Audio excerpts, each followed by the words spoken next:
Question जो है हम लोगों के सामने वो है prove that in a metric space every open sphere is an open set. मतलब किसी भी मैट्रिक स्पेस में हर ओपन स्फेयर ओपन सेट होगा, ये हम लोगों को प्रूफ करना है। तो प्रूफ चलते हैं। सबसे पहले एक मैट्रिक स्पेस मान लेते हैं। तो let X T be a metric space and S P R be an open sphere. आप लोगों को पता है कि एस पी आर अगर इस तरह से ओपन स्फेयर लिखा गया है तो पक्का है कि वहाँ पे पी उसका सेंटर है और आर उसका रेडियस है। तो हम लोग मान लेते हैं कोई एक मैट्रिक स्पेस है एक्स टी और एक कोई ओपन स्फेयर है एस पी आर जो कि मैट्रिक स्पेस में है with radius R and centre at P. लिखा हुआ भी है, रेडियस आर है और सेंटर इसका पी है ओपन स्फेयर का। तो हम लोगों को क्या दिखाना है कि ये जो ओपन स्फेयर है ये ओपन सेट है, क्योंकि थ्योरम तो ये कह रहा है ना every open sphere is an open set. इसलिए हम लोग एक ओपन स्फेयर मान लिए किसी एक मैट्रिक स्पेस में, अब उसको ओपन सेट दिखाना है। तो देखिए we need to show that S P R is an open set. तो चलते हैं। देखिए ये ग्राफ में जो दिखाया गया ये एक जो रीजन जो दिख रहा है आपको ये मैट्रिक स्पेस है, ठीक है, वो सेट है एक्स और इसमें कोई एक मैट्रिक डिफाइंड है डी। अब चलते हैं एस पी आर जो हम लोग ओपन स्फेयर जो माने वो कौन सा है। ये जो आपको सर्कुलर रीजन जो दिख रहा है यही वो एस पी आर है। देखिए इसका सेंटर पी है और रेडियस आर है। तो ये एक ओपन स्फेयर है जिसका सेंटर पी है और रेडियस आर है। अब हमको दिखाना क्या है कि ये ओपन सेट है।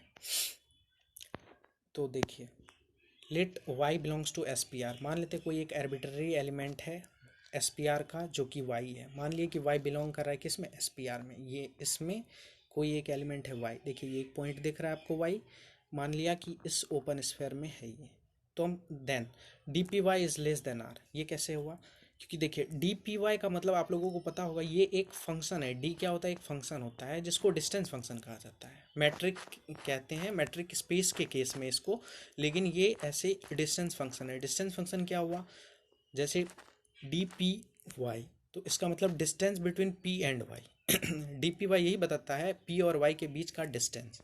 तो देखिए डी पी वाई, तो पी और वाई के बीच का डिस्टेंस देखिए आप, ठीक है। और आर क्या है, ये रेडियस है पूरा, ठीक है। तो पक्का है कि अगर y कोई इंटीरियर पॉइंट है इसका, इस सर्कुलर रीजन में कोई इंटीरियर पॉइंट है तो D P Y less than R होगा इसके रेडियस से। हाँ अगर y मेरा बाउंड्री पॉइंट होता है, इस सर्कुलर रीजन का कोई एक बाउंड्री पॉइंट होता तो पक्का है कि D P Y is equal to R हो सकता होता, लेकिन ये इंटीरियर पॉइंट है, ठीक है, ओपन स्फेयर का पॉइंट है इसलिए इंटीरियर ही होगा। तो D P Y is less than R, ठीक है। अब देखिए इसको ये इंप्लाई करेगा R minus D P Y is greater than zero, बस इसको इधर भेज दिए। फिर let R one is equal to R minus D P Y. अब ये जो टर्म जो मेरा निकला है R minus D P Y, इसको हम लोग आर वन मान लेते हैं, जो कि देखिए ग्रेटर देन जीरो है। तो आर वन भी मेरा ग्रेटर देन जीरो हो गया। और साथ ही मान लेते हैं कि एक्स बिलोंग कर रहा है एस वाई आर वन। अब देखिए एस वाई आर वन यहाँ ये भी एक ओपन स्फेयर है। कैसे ओपन स्फेयर है कि y उसका सेंटर है और r1 उसका रेडियस है। अब देखिए एस वाई आर वन कौन सा ओपन स्फेयर होगा, ये जो छोटा जैसा सर्कुलर रीजन दिख रहा है छोटा वाला, ये ओपन स्फेयर है कौन सा, एस वाई आर वन, जिसका सेंटर देखिए y और रेडियस देखिए r1। r1 कौन सा रेडियस है, यही r माइनस डी पी वाला, r minus D P Y यही वाला है। तो हम लोग मान लेते हैं कि x बिलोंग, कोई एक एलिमेंट x है जो कि बिलोंग कर रहा है किस में, एस वाई आर वन, मतलब ओपन स्फेयर, इस ओपन स्फेयर में जिसका सेंटर y है और रेडियस r1 है। तो देखिए जैसे ऊपर लिखे थे उसी तरह हम लोग लिख सकते हैं देन डी वाई एक्स। जब x इसके कोई इंटीरियर पॉइंट है, जब x कोई उसका इंटीरियर पॉइंट है तो पक्का उसके रेडियस से कम होगा उसका डिस्टेंस।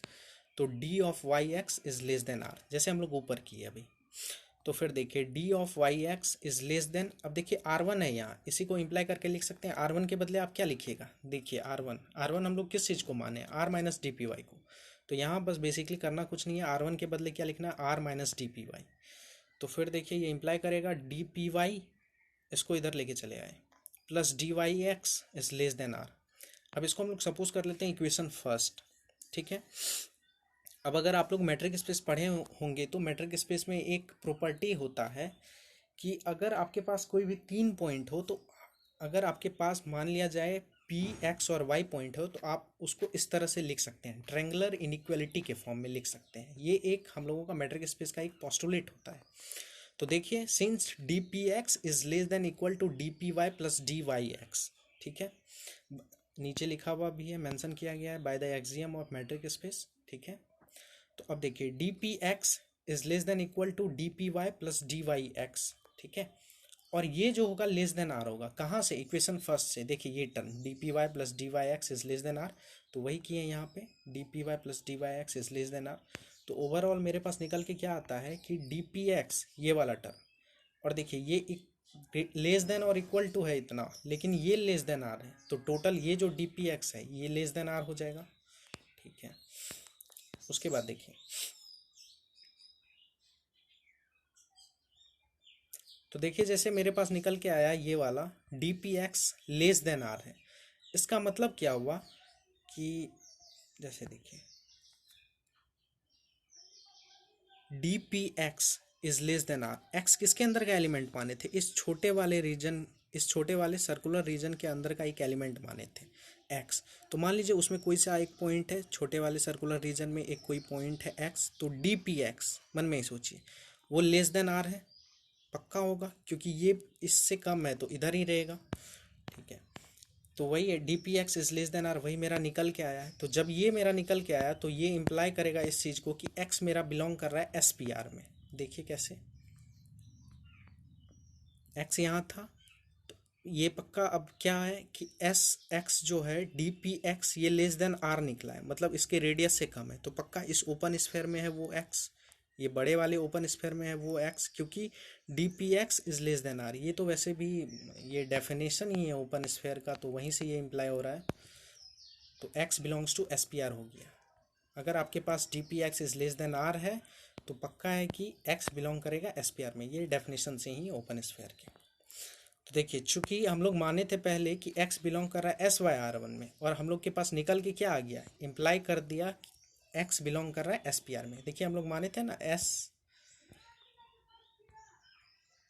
देखिए यहाँ पे हम लोग कंसिडर किए हैं, माने हैं let x belongs to S Y R one, और हम लोग के पास निकल के क्या आया है कि x बिलोंग कर रहा है एस पी आर, तो वही लिखा गया यहाँ। चूंकि हम लोग माने थे कि x बिलोंग कर रहा है एस वाई आर वन में, ये इम्प्लाई क्या किया, ये वाला x बिलोंग कर रहा है एस पी आर में, इसका मतलब क्या हो गया, एस वाई आर वन जो होगा ये फुल्ली कंटेन्ड होगा किस में, एस पी आर में, ठीक है।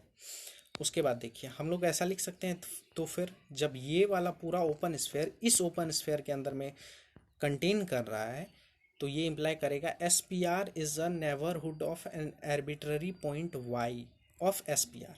एस पी आर का कोई एक आर्बिट्ररी पॉइंट वाई लिए थे जिसका कि नेबरहुड हो गया एस पी आर, यहाँ से आपको दिख रहा है ये वाई का नेबरहुड इसलिए है क्योंकि देखिए वाई को अगर सेंटर मान के ओपन स्फेयर ड्रॉ करते हैं, तो मान लेते हैं वाई को सेंटर मान के ओपन स्फेयर ड्रॉ किया जिसका रेडियस आर वन, वो देखिए फुल्ली कंटेन्ड हो गया एस पी आर में, इसका मतलब क्या हुआ, वाई का नेबरहुड हो गया ये एस पी आर, तो वही लिखा गया S P R is a neighbourhood of an arbitrary point, कोई एक आर्बिट्ररी पॉइंट वाई माने थे इसका एस पी आर का।